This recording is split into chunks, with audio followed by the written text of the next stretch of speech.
नमस्कार स्टूडेंट्स, आपका हमारे YouTube चैनल आरके क्लासेस कैंचिया में स्वागत है। हम मुगल काल का अध्ययन कर रहे थे या मुगल काल के बारे में पढ़ रहे थे, जिसके अंतर्गत हमने पिछले वीडियो के अंदर बाबर के बारे में हमने अध्ययन किया। बाबर के सभी युद्धों को पढ़ा। आज हम पढ़ेंगे हुमायूं, और हुमायूं के साथ साथ हम शेरशाह सूरी का भी अध्ययन करेंगे, यानी दोनों हुमायूं और शेरशाह सूरी दोनों एक साथ चलेंगे। तो शुरुआत करते हैं मुगल शासक हुमायूं।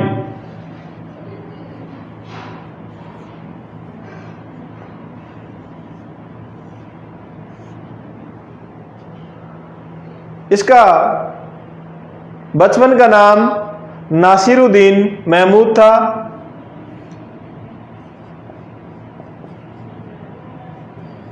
नासिरुद्दीन महमूद।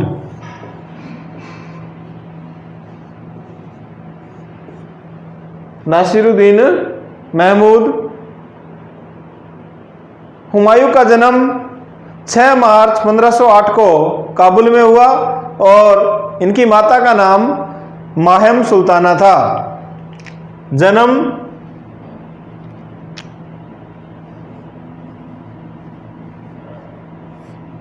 और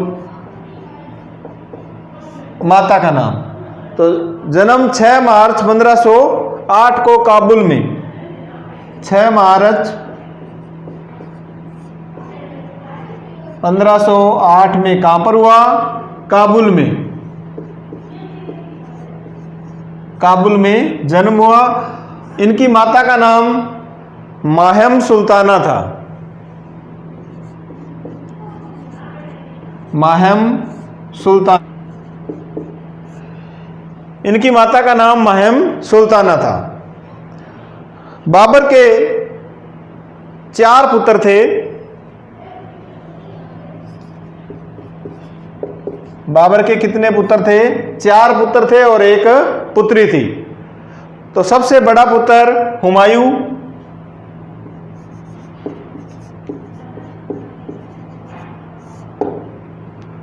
हुमायूं से छोटा कामरान, हुमायूं से छोटा कामरान, और कामरान से छोटा अस्करी,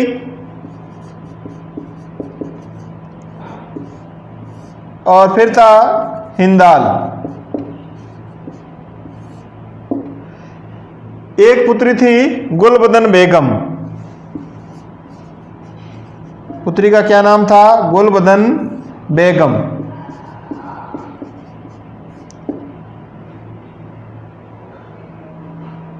बाबर ने हुमायूं को कहा था कि पूरी जो संपत्ति है या साम्राज्य है, इसको सभी भाइयों में बराबर बांट देना। तो हुमायूं ने ऐसा ही किया। कामरान को कंधार और काबुल, यानी कामरान को कंधार और काबुल की जागीर दे दी। अस्करी को संभल, अस्करी को संभल, और हिंदाल को मेवात यानी अलवर का क्षेत्र, मेवात अलवर।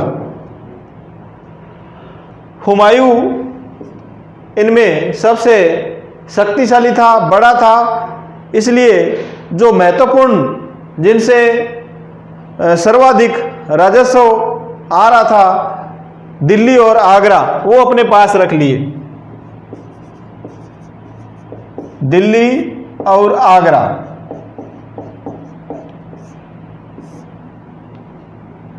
दिल्ली और आगरा हुमायूं के पास रहे।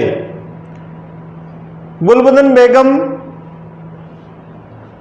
इनकी पुत्री थी, जिन्होंने एक ग्रंथ लिखा, उसका नाम था हुमायूं नामा।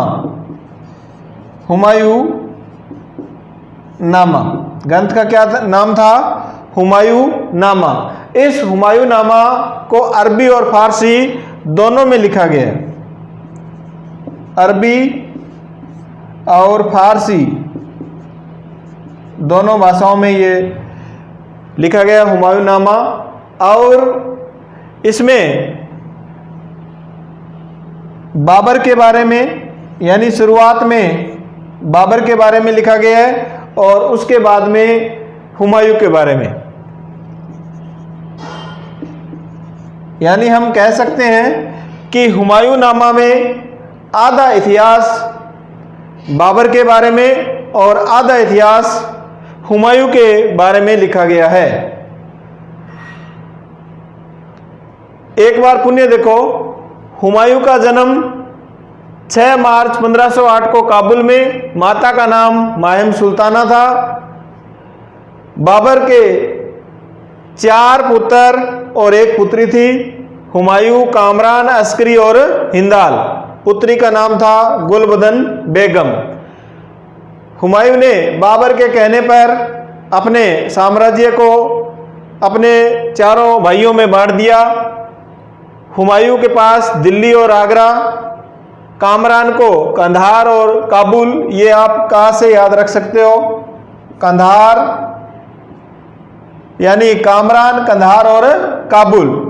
अस्करी को संभल, हिंदाल को मेवात या अलवर का क्षेत्र मिला और गुलबदन बेगम हुमायूं नामा की रचना की, जिसमें दोनों ही भाषा में लिखा गया, ये अरबी और फारसी, जिसमें बाबर व हुमायूं दोनों का इतिहास लिखा गया है।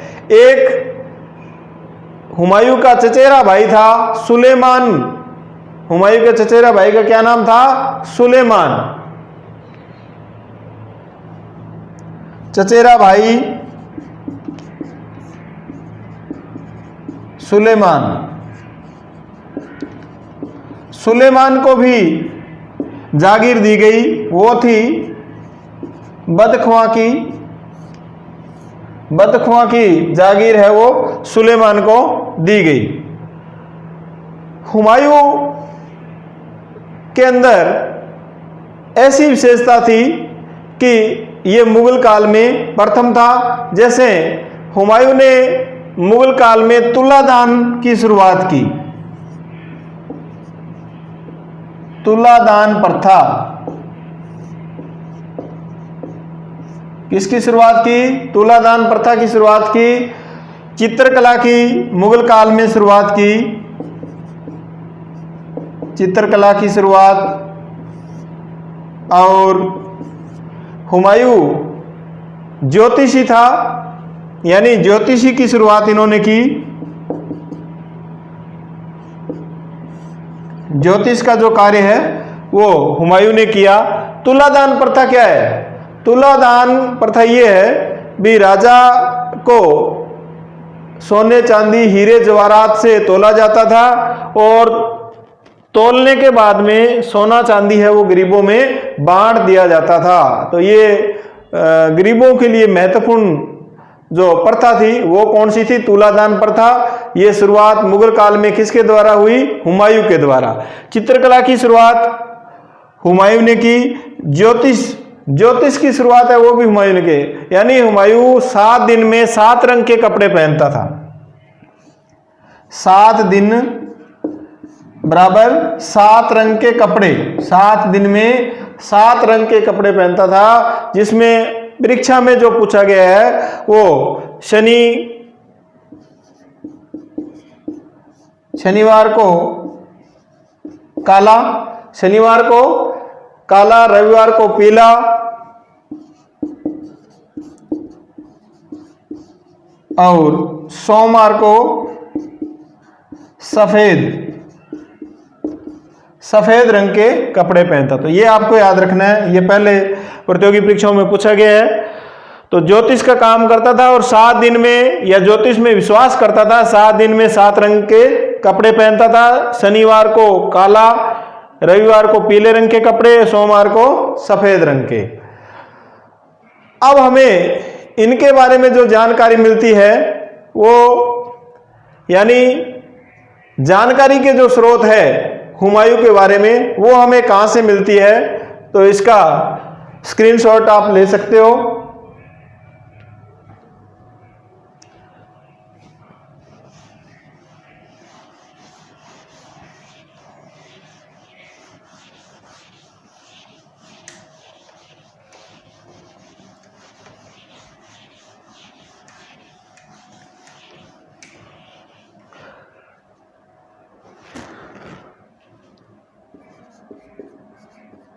ये हमें जो जानकारी मिलती है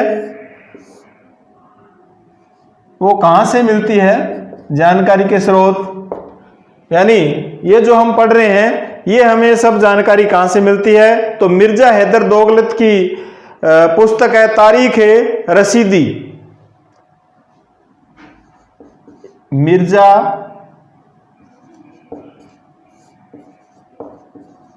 हैदर दोगलत, इनकी पुस्तक का क्या नाम है, तारीख ए रसीदी, तारीख ए रसीदी। और बाबरनामा से और किससे जानकारी मिलती है, बाबरनामा से, हुमायूंनामा से, हुमायूंनामा से, यानी हुमायूंनामा किसकी है, गुलबदन बेगम, बाबर की पुत्री थी गुलबदन बेगम, उसका ग्रंथ कौन सा है, हुमायूंनामा। तो हमें हुमायूं के बारे में जानकारी जो मिलती है मिर्जा हैदर की पुस्तक तारीख ए रसीदी और बाबरनामा जो तुर्की भाषा में लिखा गया बाबर स्वयं की आत्मकथा, और गुलबदन बेगम का हुमायूंनामा जिसमें हमें शुरुआत में बाबर के बारे में और बाद में हुमायूं के बारे में जानकारी मिलती है। अब हुमायूं के जो अभियान है उनको हम देखेंगे, हुमायूं ने कौन कौन से अभियान किए। तो हुमायूं के समय गुजरात का शासक था बहादुर शाह। जब दिल्ली या आगरा में शासक हुमायूं था तो गुजरात का शासक कौन था, बहादुर शाह।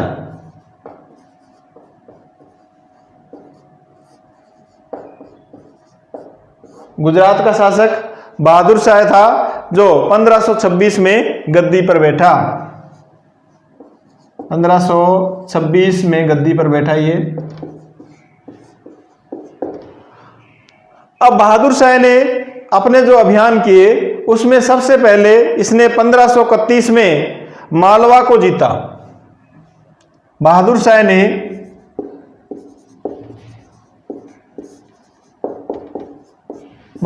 ने सबसे पहले 1531 में मालवा को जीता। 1532 में रायसीन का किला जीता। 1532 में रायसेन का किला जीता। 1534 में मेवाड़ के साथ संधि की, मेवाड़ के साथ संधि। 1534 में मेवाड़ के साथ संधि की और 1535 में सारंगपुर का युद्ध हुआ। सारंगपुर का युद्ध 1535 में सारंगपुर का युद्ध हुआ। किस किस के बीच में, हुमायूं और बहादुर शाह के बीच में।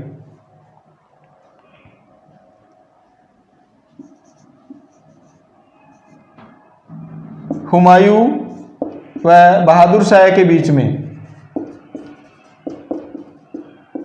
जिसमें हुमायूं जीता और बहादुर शाह हार गया। इस युद्ध में बहादुर शाह हार गया और हार करके ये भाग जाता है। किधर भागता है देखो, यहां से बहादुर शाह जाता है मांडू। कहाँ जाता है? मांडू। और हुमायूं भी पीछे पीछे जाता है, चलो तू मांडू जा रहा है तो मैं भी तेरे पीछे पीछे आ रहा हूं। मांडू के बाद में चंपानेर, मांडू के बाद में चंपानेर, चंपानेर के बाद में गुजरात। मांडू के बाद में कहाँ जाता है बहादुर शाह? चंपानेर। और चंपानेर के बाद में गुजरात। मांडू जीतने के बाद में हुमायूं चंपानेर का किला भी जीत लेता है। और चंपानेर जीतने के बाद में गुजरात, गुजरात के बाद में मालवा, मालवा को जीत लेता है। मालवा के बाद में फिर राजस्थान में चित्तौड़ पर आक्रमण करता है। यानी मालवा जीतने के बाद में बहादुर शाह कहां आ जाता है? चित्तौड़ पर आ जाता है। चित्तौड़ पर आक्रमण करता है। तो चित्तौड़ में जो शासक थे वो थी महारानी। चित्तौड़ की जो महारानी थी वो थी कर्णवती। कर्णवती।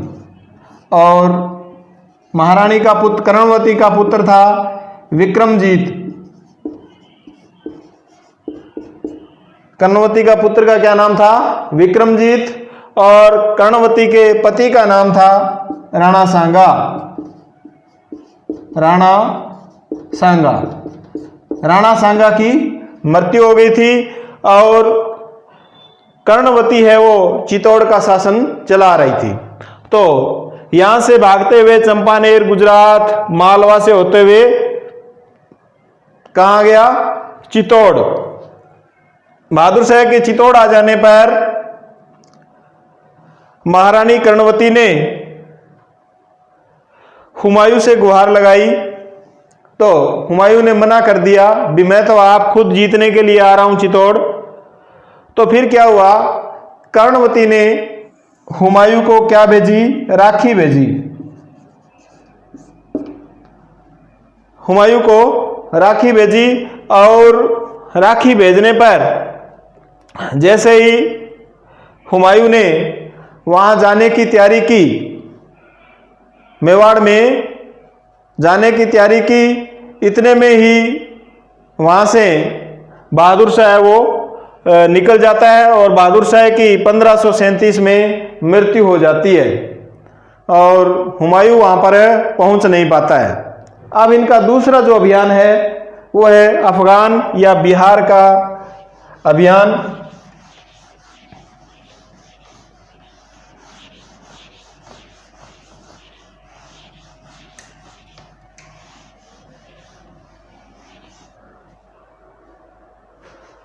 अब हुमायूं का जो अभियान है वो 1531 में प्रथम अभियान। हुमायूं का ये प्रतियोगी परीक्षाओं में पूछा जाता है। हुमायूं का प्रथम अभियान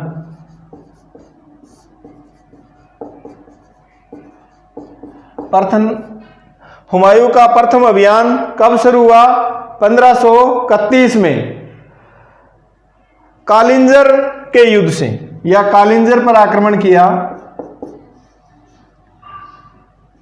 कालिंजर का युद्ध। यानी हुमायूं ने 1531 में सर्वप्रथम अपने प्रथम अभियान में कालिंजर पर आक्रमण किया या कालिंजर का युद्ध हुआ। और उसमें कालिंजर का जो शासक था वो था प्रताप रुद्रदेव। प्रताप रुद्रदेव कालिंजर का शासक था। लेकिन इस अभियान में हुमायूं क्या रहा? हुमायूं असफल रहा। इस अभियान में यानी अपने प्रथम अभियान में हुमायूं असफल रहा। हुमायूं को सफलता नहीं मिली। फिर है 1532 में, 32 के पीछे 2 है तो दूसरा अभियान दोहरिया का युद्ध। 1532 में दूसरा अभियान पहला तो कालिंजर और दूसरा दोहरिया, दोहरिया का युद्ध।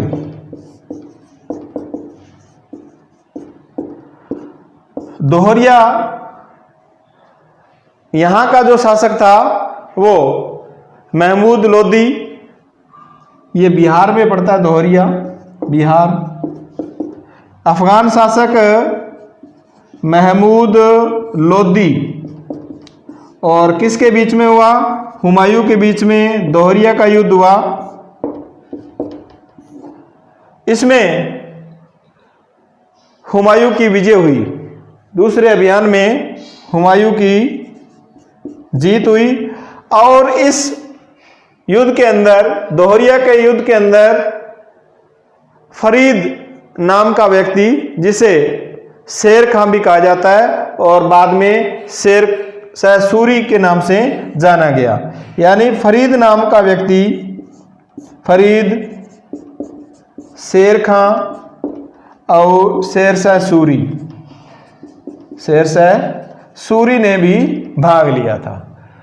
तो देखो 1531 में हुमायूं का प्रथम अभियान कालिंजर का युद्ध, या कालिंजर पर अपना प्रथम आक्रमण किया। वहाँ का शासक था प्रताप रुद्रदेव, जिसमें हुमायूं असफल होते हैं। और दूसरा अभियान 1532 में, यहाँ दो है तो दूसरा अभियान 1532 में, यहाँ भी देखो द है दो, दोहरिया का युद्ध 1532 में, दोहरिया का युद्ध जो बिहार में है। यहाँ का शासक अफगान शासक था महमूद लोदी। महमूद लोदी का युद्ध हुआ हुमायूं के साथ, जिसमें हुमायूं की जीत होती है।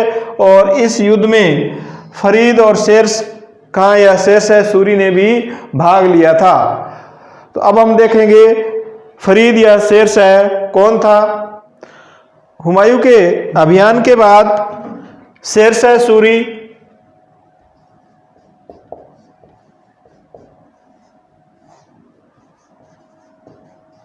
शेर शाह सूरी का बचपन का नाम फरीद था, और इनका जन्म 1472 में, यानी डॉक्टर कानूनगो जो इतिहासकार है वो फरीद का जन्म 1472 में बता रहे हैं, और आरसी वादलाल 1486 में इनका जन्म बता रहे हैं। तो इस प्रकार इनका जन्म दोनों के अनुसार देखो, सबसे पहले देखो शेर शाह का बचपन का नाम, बचपन का नाम क्या था? फरीद। अब इनका जन्म कहाँ हुआ या जन्म कब हुआ? एक तो बता रहे हैं 1472 में, और दूसरा है 1486 में। 1472 और 1486। 1472 तो बता रहे हैं डॉक्टर कानूनगो, डॉक्टर कानूनगो के अनुसार इनका जन्म 1472 में हुआ था। और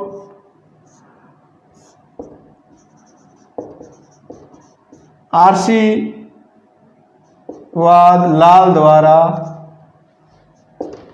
यानी आरसी वादलाल द्वारा इनका जन्म कब बताया गया? 1486 में बताया गया।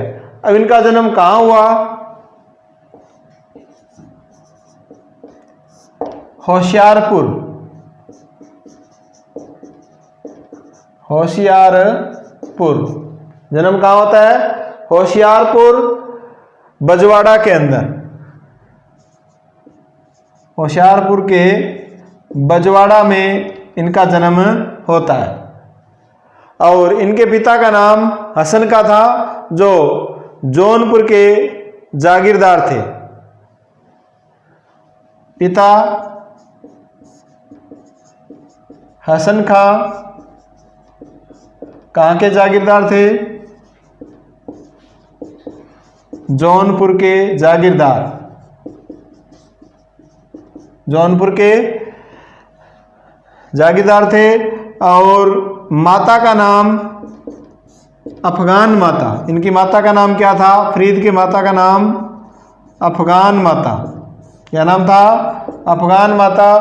और हसन खां जौनपुर के जागीरदार थे, तो जौनपुर का जो मालिक था वो था जमाल खां, यानी जौनपुर का जो राजा था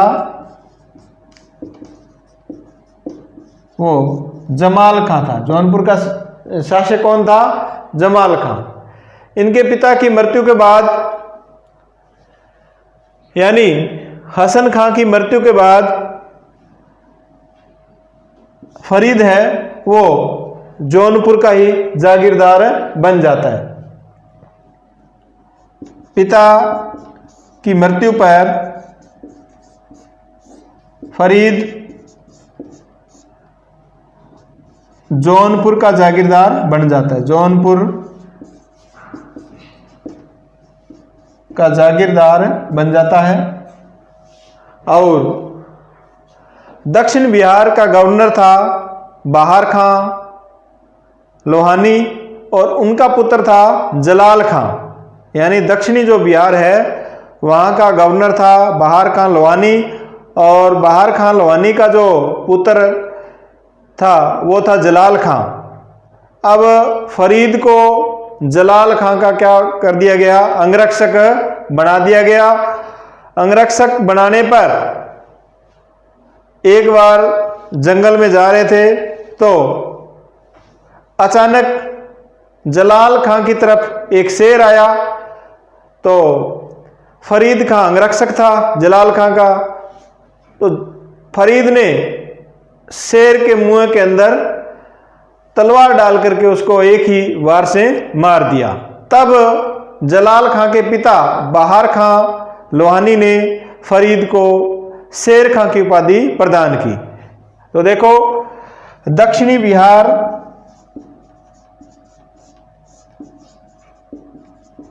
का गवर्नर या सूबेदार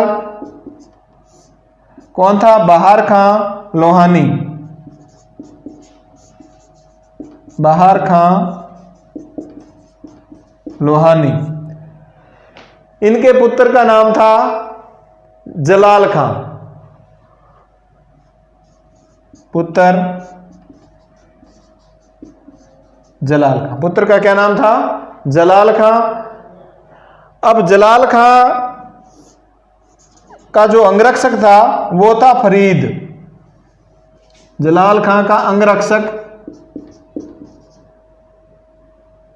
अंगरक्षक कौन था? फरीद।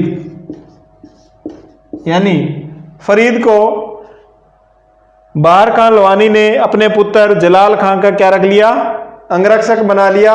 तो एक दिन जंगल में जा रहे थे और जाते समय एक शेर है वो जलाल खां की तरफ बढ़ा, तो फरीद ने उसको एक ही तलवार के वार से मार गिराया। तो बहार खां लोहानी ने शेर खां की उपाधि दी। फरीद को क्या उपाधि दी?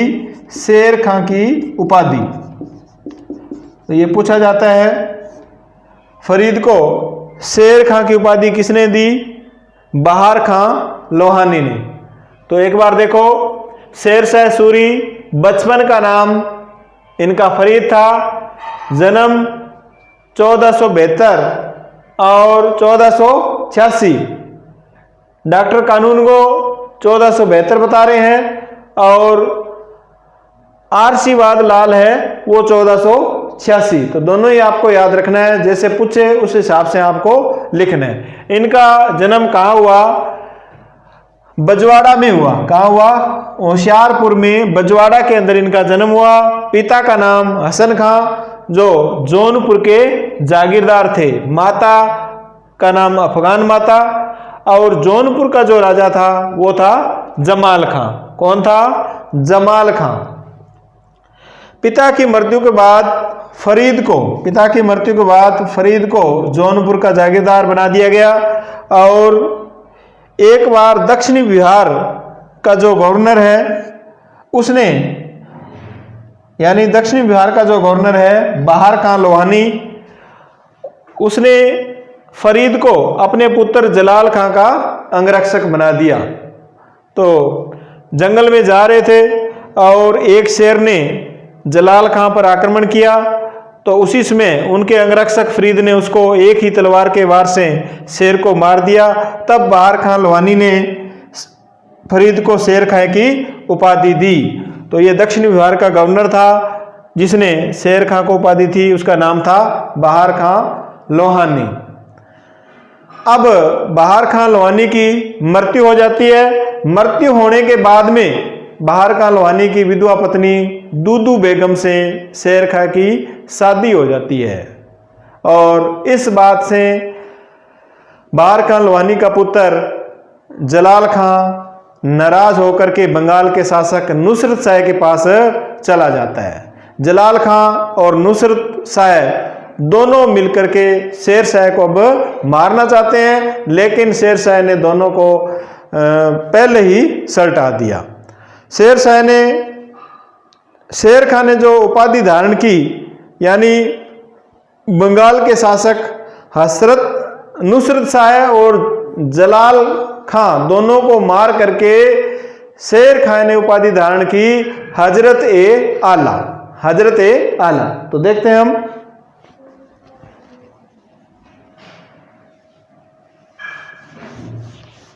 बहार खां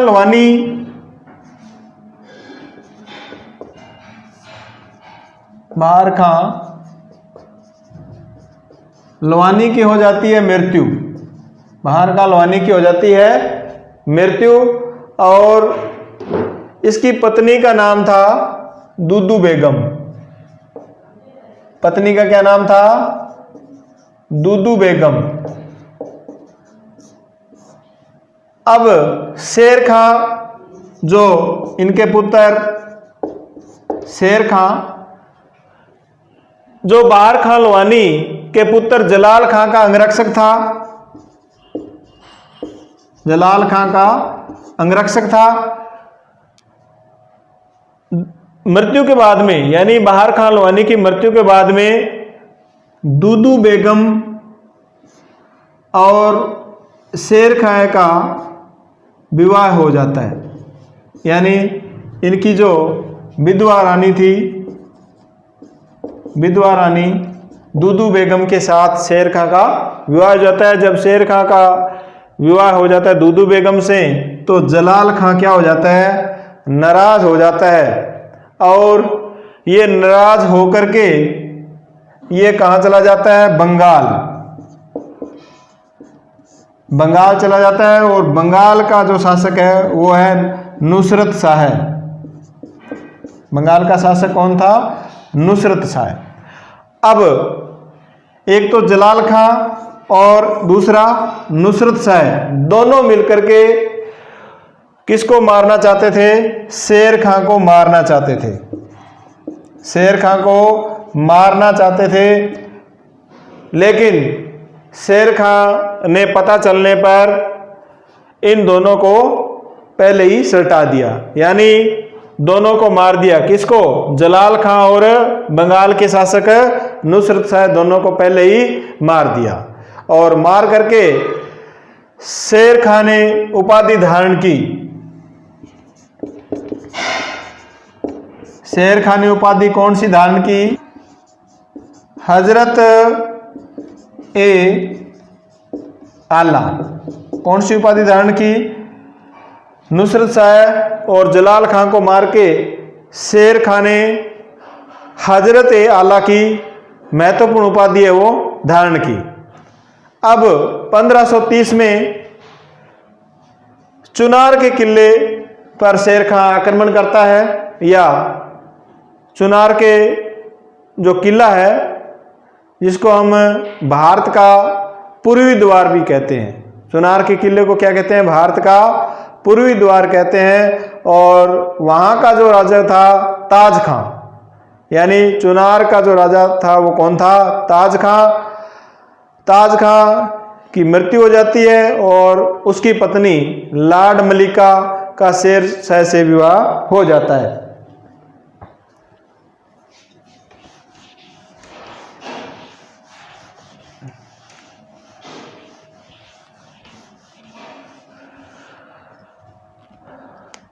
तो शेर खां 1530 में चुनार के किले पर आक्रमण करता है। 1530 चुनार का किला। 1530 में किस पर आक्रमण करता है? चुनार के किले पर आक्रमण करता है और का जो शासक था वो था ताज खां। यहां का शासक कौन था?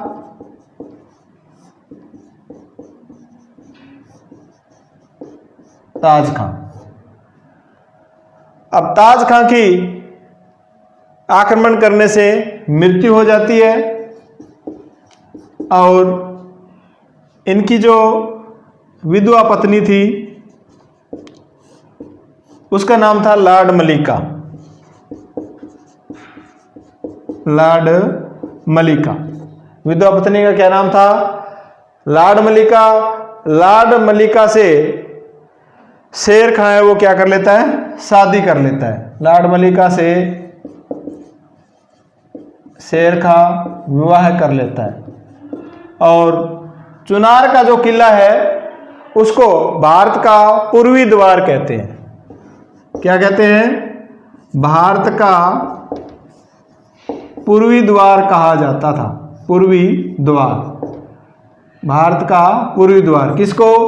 चुनार के किले को। ये आपको याद रखना है। और भारत का जो दक्षिणी द्वार कहा जाता है वो कहा जाता है असीरगढ़ के किले को। भारत का दक्षिणी द्वार,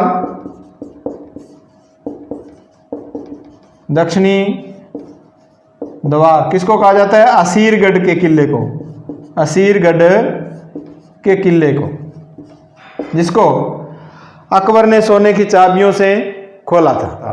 तो देखो 1530 में चुनार के किले पर आक्रमण किया, वहां के शासक ताज खां की मृत्यु हो गई और उनकी विधवा पत्नी लाड मलिका से शेर खां ने विवाह कर लिया।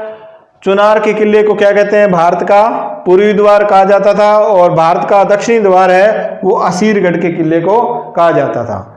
अब 1532 में हुमायूं ने फिर चुनार के किले को घेरा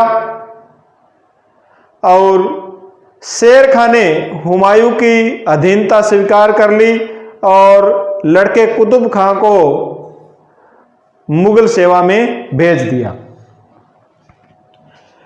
1532 में हुमायूं ने क्या किया? चुनार के किले को घेरा। चुनार के किले को घेरा। हुमायूं ने चुनार के किले को घेरा और घेरने पर यहां का शासक कौन था? यानी शेर खां यहां का शासक था। अब शेर खां ने, यानी शेर खां को पता था कि यदि हुमायूं का मैंने विरोध किया तो हुमायूं इतना शक्तिशाली राजा है, शासक है कि मेरे को चुनार का किला है वो छोड़ना पड़ेगा। इसलिए 1532 में जब हुमायूं ने चुनार के किले को घेरा तो शेर खां ने इनकी अधीनता स्वीकार कर ली। शेर खां ने क्या करी? अधीनता स्वीकार। शेर खां ने हुमायूं की अधीनता स्वीकार कर ली और स्वीकार कर ली तो हुमायूं ने कहा भी शेर खां को भी तेरी गारंटी क्या है? भी तू मेरे अधीन काम करेगा? क्या गारंटी है कि तू मेरे अधीन काम करेगा? तो शेर खां ने सबूत के तौर पर अपने पुत्र कुतुब खां को, शेर खां ने अपने पुत्र कुतुब खां को मुगल दरबार में भेज दिया।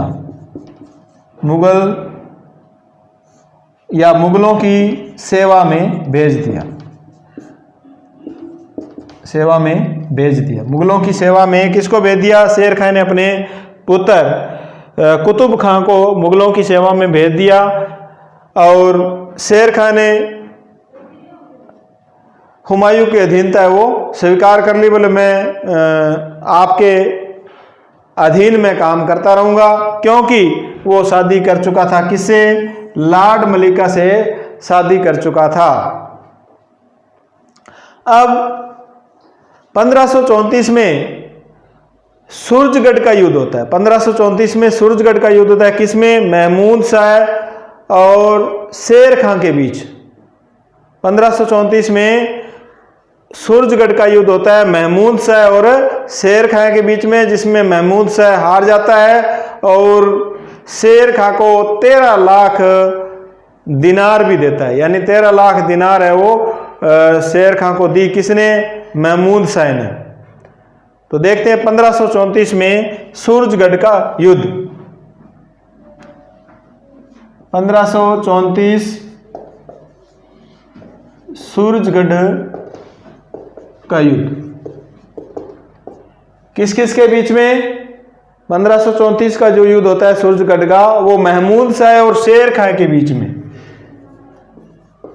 महमूद शाह और शेर खां के बीच में, महमूद शाह और शेर खां के बीच में युद्ध होता है। महमूद शाह हार जाता है और साथ में शेर खां को 13 लाख दिनार, 13 लाख दिनार है वो किसको देता है? शेर खां को हर्जाना देता है युद्ध का।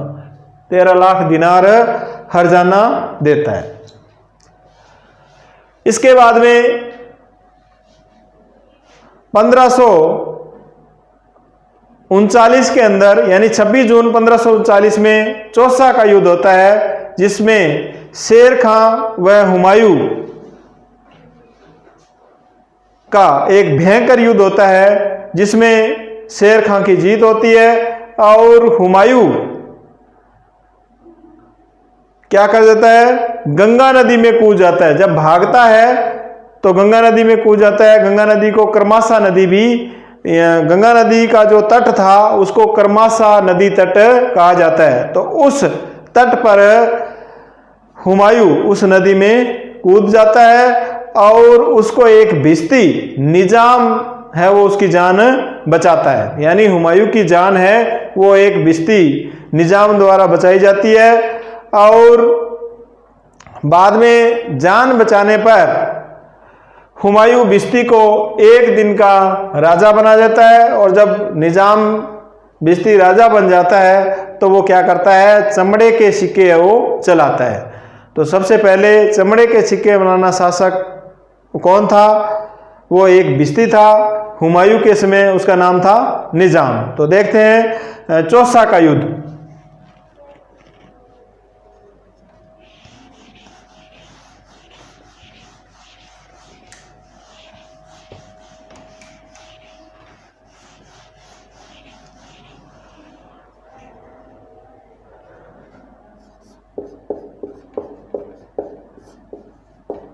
चौसा का युद्ध कब होता है?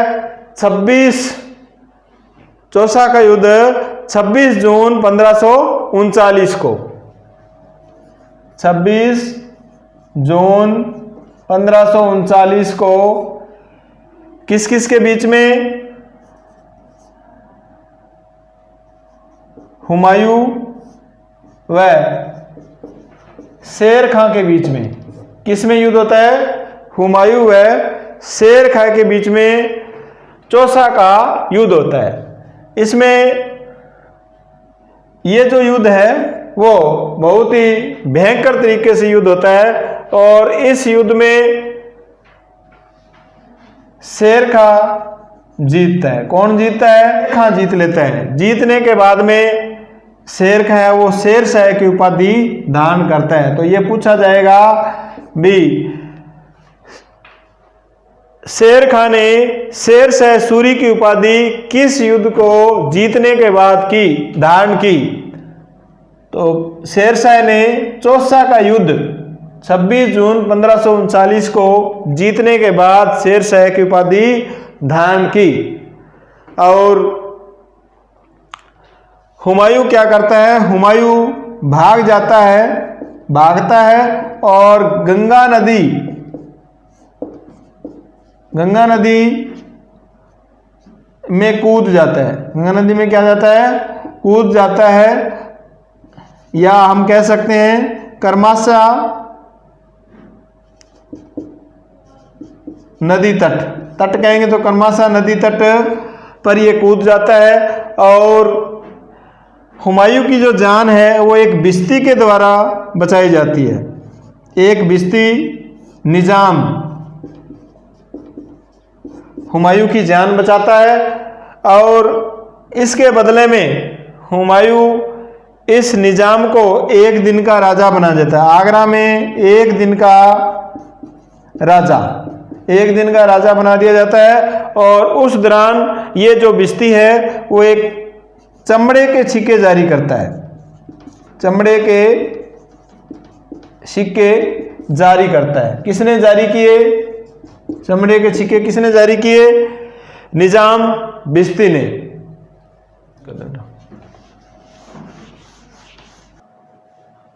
कनौज या बिलग्राम का युद्ध, कनौज या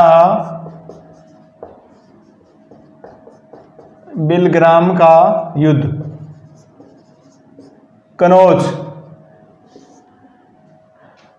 या बिलग्राम का युद्ध। कनौज कहाँ है? उत्तर प्रदेश में। कनौज या बिलग्राम का युद्ध कब हुआ? 17 मई 1540 में। 17 मई 1540 में किस किस के बीच में? शेरशाह सूरी और हुमायूं के बीच में।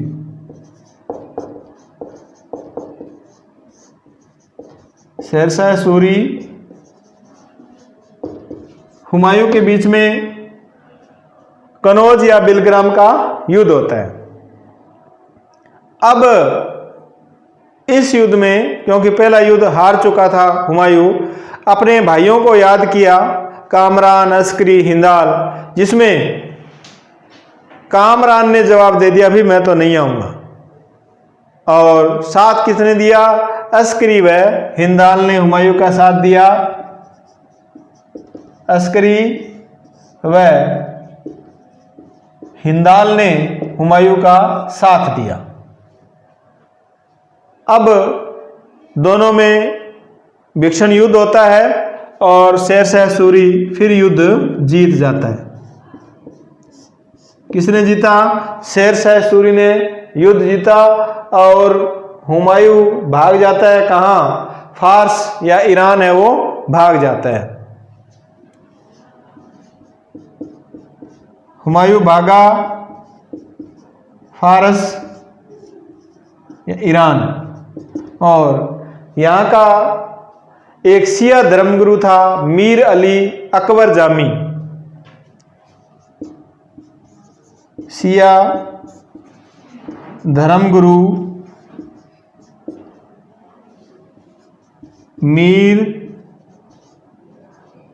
मियां अकबर जामी। मीर मियां क्या नाम था? मीर अली अकबर जामी। मीर अली अकबर जामी के यहां चला गया। और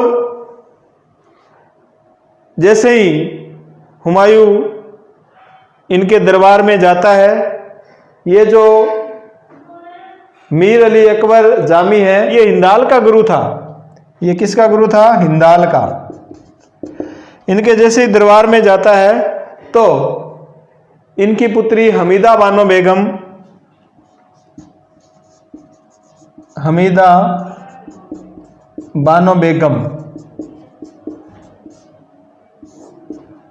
मीर अली अकबर जामी की पुत्री का क्या नाम था?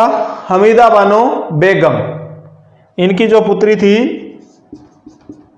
इनके साथ हुमायूं का क्या हो जाता है? विवाह हो जाता है। हुमायूं का विवाह मीर अली अकबर जामी की पुत्री हमीदा बानो बेगम से शादी हो जाती है। और दोनों शादी करके पंजाब के राजा राणा वीर साल के अमरकोट के महल में शरण ले लेते हैं। शादी होने के बाद में कहाँ चले जाते हैं?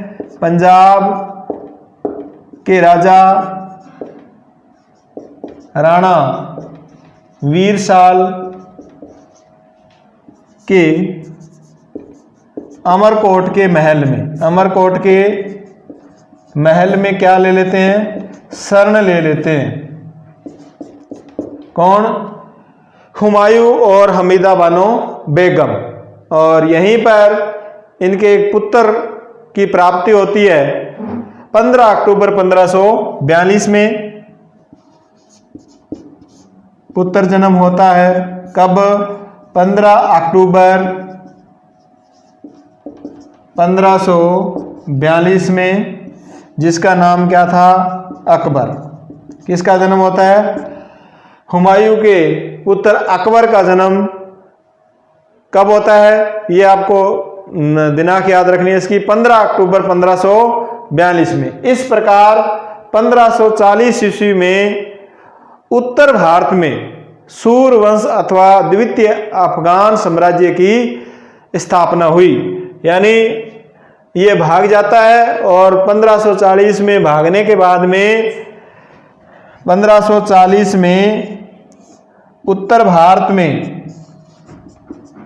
द्वितीय सूर अफगान शासन की स्थापना होती है।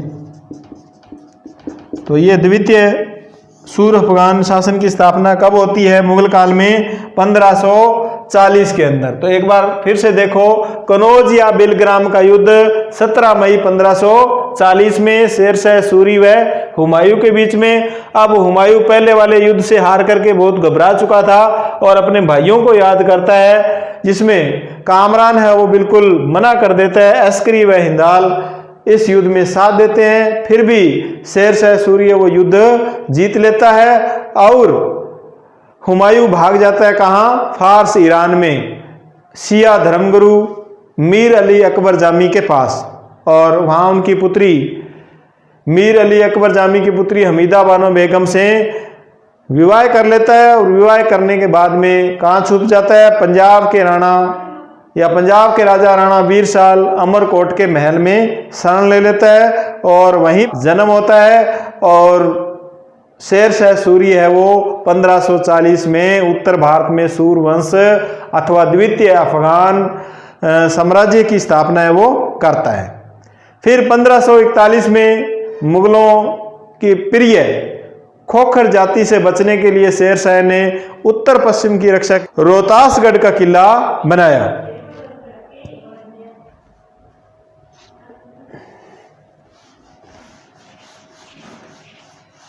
1541 में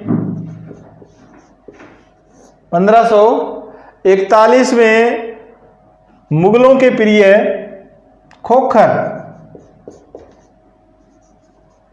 खोखर जाति से बचने के लिए 1541 में खोखर जाति से बचने के लिए ये उत्तर पश्चिम भारत में थी। उत्तर पश्चिम भारत में खोखर नामक जाति रहा करती थी, जिसने मोहम्मद गौरी को चाकू मार करके, कहा जाता है कि मोहम्मद गौरी की इन्होंने खोखरों ने हत्या कर दी थी। तो 1541 में मुगलों के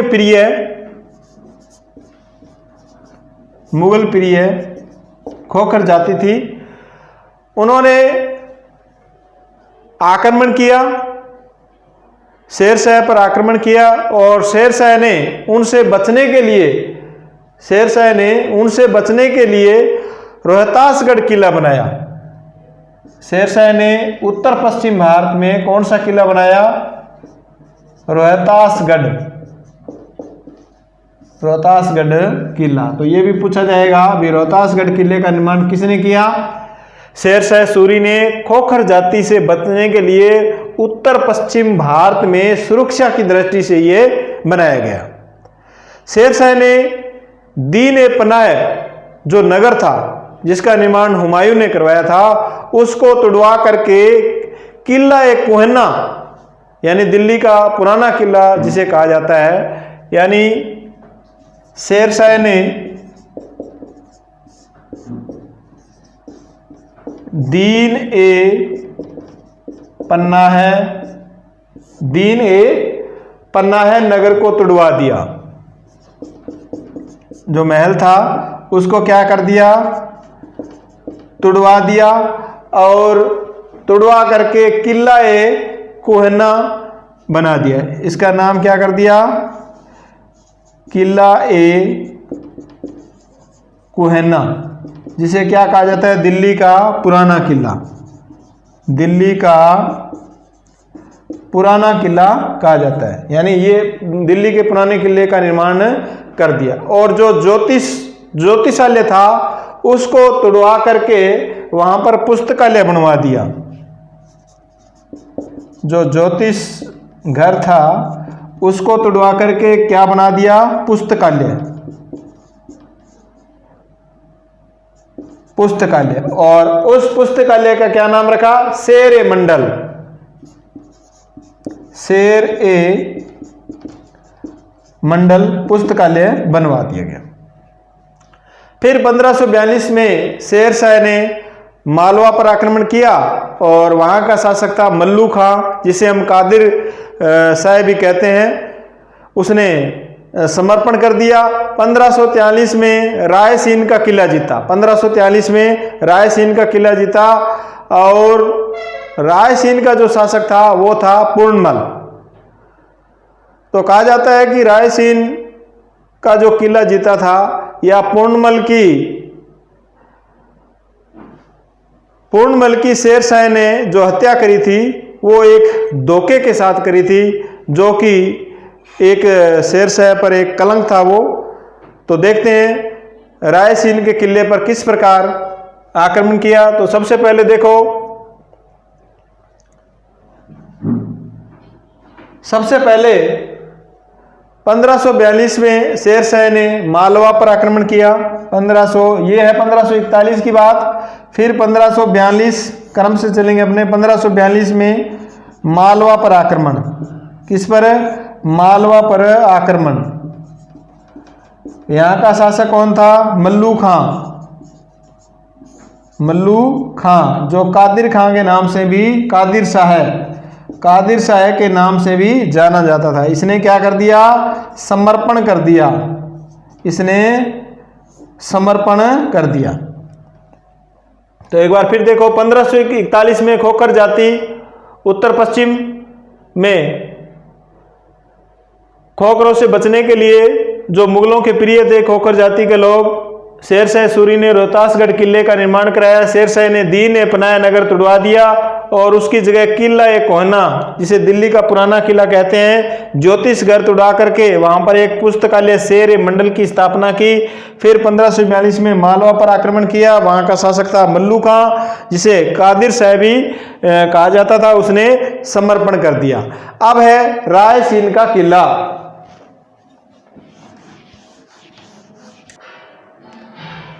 रायसीन के किले को देखो, 1543 में, 1543 में, कई किताबों में 1542 भी दिया हुआ है। रायसीन का किला, यानी रायसीन के किले पर शेर शाह सूरी क्या करता है, आक्रमण करता है। और यहां का जो शासक था वो था पूर्णमल। शासक पूर्णमल, शासक कौन था यहाँ का, पूर्णमल था, जो हिंदू था। और यहाँ की जो जनता थी रायसीन की, वो थी मुस्लिम जनता। कौन थी, मुस्लिम थी। तो रायसीन के किले को शेर शाह ने घेर लिया। अब क्या हुआ, पूर्णमल ने अपने आप को किले के अंदर बंद कर लिया। पूर्णमल ने अपने आप को किले में बंद कर लिया। तो यहां की जो जनता थी मुस्लिम, उन्होंने किससे संपर्क किया, शेर शाह से। यानी यहां की जो मुस्लिम जनता थी वो शेरशाह के साथ शामिल हो गई। तो इस बात का पता जब पूर्णमल को, जो हिंदू शासक था, पता चला, तो पूर्णमल ने अपना दरवाजे और ज्यादा अच्छी तरीके से बंद कर लिए। अब शेरशाह देखो किस प्रकार उसके साथ धोखा करता है। शेरशाह ने उसके पूर्णमल के पास संदेश भिजवाया कि आप किले का दरवाजा खोल दो, मैं आपको कुछ नहीं कहूंगा, आप मेरे समर्पण कर दो और मैं आपको वापस किला सौंप दूंगा। तो भाई पूर्णमल ने कहा इसका कोई सबूत, तो सबूत भी दे दिया। यानी सबूत के तौर पर शेरशाह ने अपने पुत्र कुतुब खां, आदिल खां और जलाल खां को सबूत के तौर पर सौंपा। यानी जलाल खां, कादिर खां, जलाल खां, कादिल खां और कुतुब खां, कादिल या आदिल खां और कुतुब खां को सौंपा। यानी सबूत के तौर पर शेरशाह ने जलाल खां, आदिल खां और कुतुब खां को सौंप दिया। अब क्या हुआ, ये वादा कर लिया पूर्णमल से, किसने? शेरशाह ने, भी मैं तेरे को मारूंगा नहीं। लेकिन इससे पहले मुस्लिम जनता से शेरशाह भी वादा कर चुका था कि मुस्लिम जनता ने कहा भी हम आपके साथ हो जाएंगे, लेकिन पूर्णमल को आपको मारना है। तो उसने कहा भी मैं इसको मार दूंगा, आप मेरे साथ हो जाओ। तो जैसे ही न मारने का वादा इनसे किया, तो मुस्लिम जनता ने शेरशाह को कहा भी पहले आपने हमारे से वादा किया था पूर्णमल को मारने का, इसको मारिए। तो शेरशाह ने पूर्णमल की हत्या कर दी। हत्या करने के बाद में अब जलाल खां और आदिल खां, ये जो पुत्र है, वो नाराज हुए। आपने वादा क्या किया था और आपने तो इसके साथ, पूर्णमल के साथ क्या किया है? धोखा किया है। तो जलाल खां फिर भी मान गया, आदिल खां भी मान गया और कुतुब खां को इतनी गलानी हुई इस बात से कि कुतुब खां ने क्या कर ली? आत्महत्या कर ली। तो यहां पर बहुत ही शानदार क्वेश्चन बनता है, आत्महत्या किसने आत्महत्या कर ली? कुतुब खां ने आत्महत्या कर ली। तो ये शेरशाह पर एक क्या था? काला धब्बा। काला धब्बा यानी शेरशाह पर ये क्या लगा हुआ है? कलंक लगा हुआ है। फिर इसके बाद में रणथंभौर का किला जीता और वहां का जो रणथंभौर का किला जीता। रणथंभौर का किला जीतने के बाद में वहां का शासक किसे बना देते हैं? आदिल खां को वहां का शासक बना देते हैं। रणथंभौर का शासक किसे बना देते हैं? आदिल खां को। तो इसका स्क्रीनशॉट ले लो।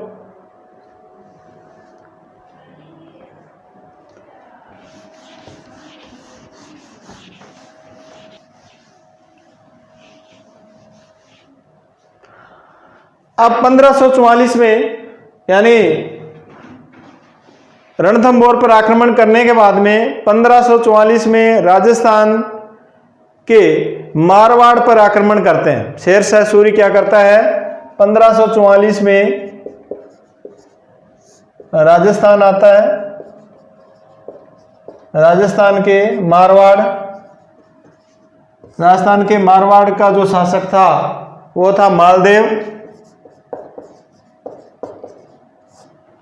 मालदेव पर आक्रमण करता है। तो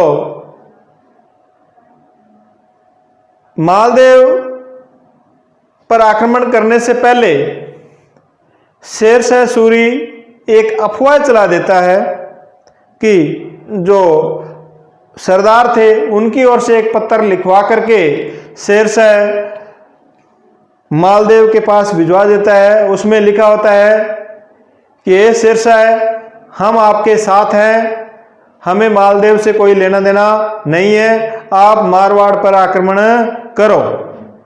इस बात का पता जब मालदेव को चलता है तो मालदेव निराश हो जाता है और युद्ध के मैदान से भाग जाता है, क्योंकि उसको लगता है कि मेरे जो सरदार है वो तो शेरशाह सूरी से मिल चुके हैं।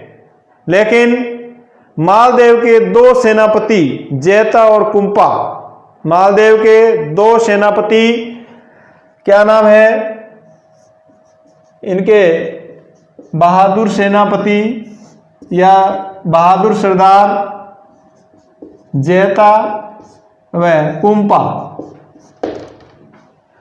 ये पूरी वीरता के साथ शेरशाह सूरी से युद्ध करते हैं। शेरशाह सूरी से युद्ध करते हैं। फिर शेरशाह सूरी को कहना पड़ता है और शेरशाह सूरी है वो यहां से छोड़ करके भाग जाता है और कहता है, मैं मुट्ठी भर बाजरे के खातिर हिंदुस्तान की बादशाहत खो देता। यानी मारवाड़ में बाजरा होता था, तो शेरशाह ने क्या कहा, इस युद्ध से घबरा करके जैता और कुंपा के संघर्ष को देख करके भी, ये तो दो ही थे, बाकी सब भाग गए थे, अगर मैं अफवाह नहीं फैलाता तो मुझे, यानी मैं मुट्ठी भर बाजरे के खातिर हिंदुस्तान की बादशाहत खो देता। यानी ये मालदेव के जो बहादुर सरदार थे वो मेरे को मार देते। तो यहाँ देखो कितनी फूट थी मारवाड़ के अंदर, यानी हमारा जो राजस्थान है इसमें फूट थी, जो पास के जो राजा थे उसमें आपस में फूट थी। इसी का फायदा अंग्रेजों ने उठाया फायदा इसी का, और इसी का जो फायदा है वो मुगल शासकों ने उठाया है या अफगान शासकों ने उठाया है। तो शेरशाह को बुलाया किसने, बीकानेर के कल्याणमल और ब्रह्मदेव जो मेड़ता का शासक था, उन्होंने शेरशाह को आमंत्रित किया है भी ये मालदेव कुछ ज़्यादा ही बन रहा है और इस पर आप आक्रमण करो। तो तब फिर शेरशाह है वो आक्रमण करता है मालदेव पर। मालदेव के सेनापति जैता और कुंपा, ये याद रखना, मालदेव के बहादुर सेनापति का क्या नाम है, जैता और कुंपा, जो लड़ते हुए शेरशाह सूरी से वीर गति की ओर प्राप्त होते हैं। बाद में शेरशाह सूरी कहता है, मैं मुट्ठी भर बाजरे के खातिर हिंदुस्तान की बादशाहत खो देता। अब है अंतिम कालिंजर अभियान 1545 में। 1545 में शेरशाह का अंतिम, ये याद रखें, अंतिम कालिंजर अभियान, अंतिम कालिंजर अभियान कब, 1545 में। यहां का जो शासक था वो था कीर्त सिंह। यहां का शासक कौन था कालिंजर का, कीर्त सिंह।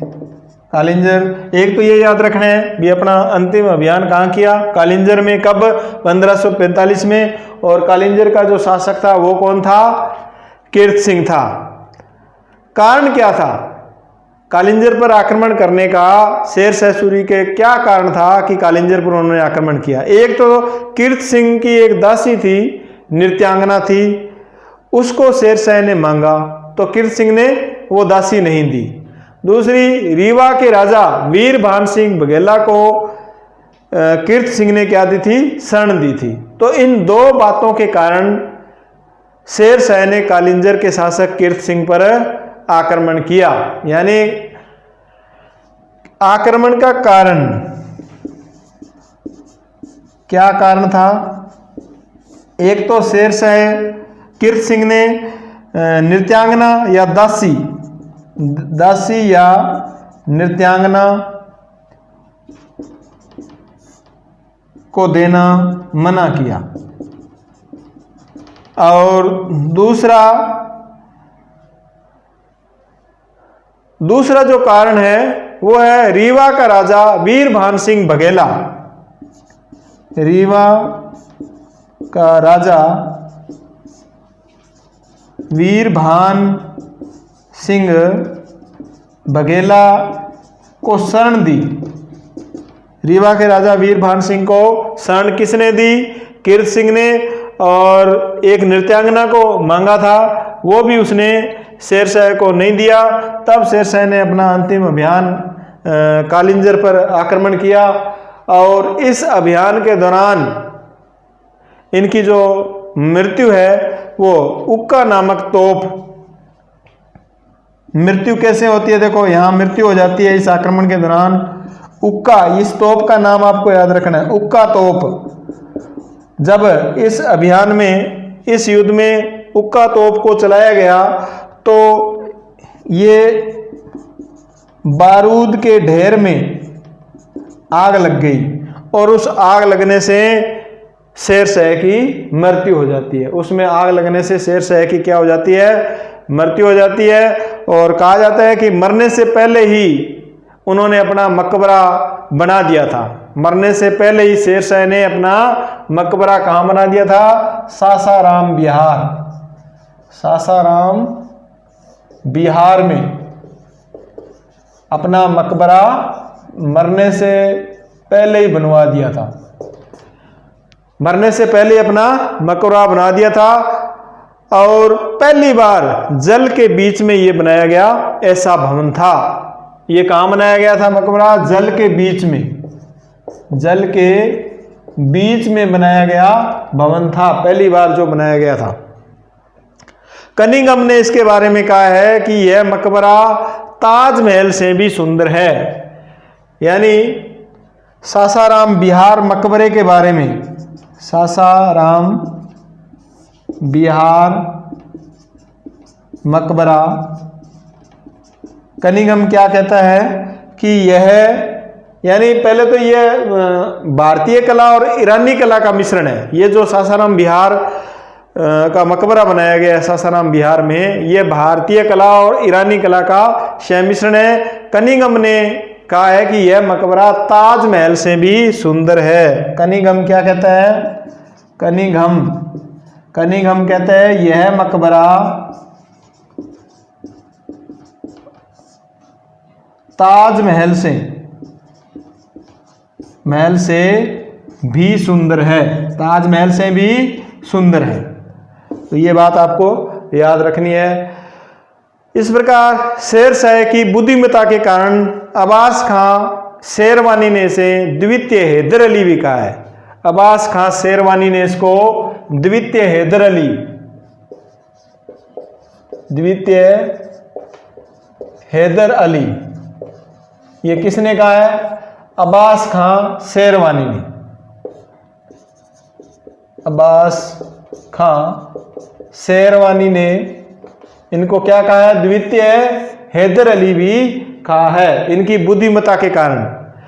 और अब्बास खां शेरवानी कहते हैं कि इनका शासन इतना न्यायप्रिय था कि एक आधी रात में अगर एक बूढ़ी जर्जर महिला सोने का टोकरा लेकर के, आभूषणों से भरा हुआ टोकरा लेकर भी अगर गुजरेगी सुनसान में, तो भी इसको कोई लौटने वाला नहीं होगा।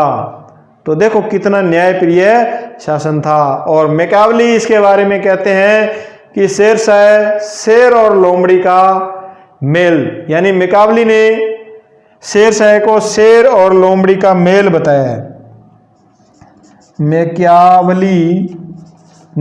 मैकावली ने शेरशाह को शेर व लोमड़ी क्या बताया है? मेल बताया है। लोमड़ी का मतलब चतुर, शेर भी था और चतुर भी था।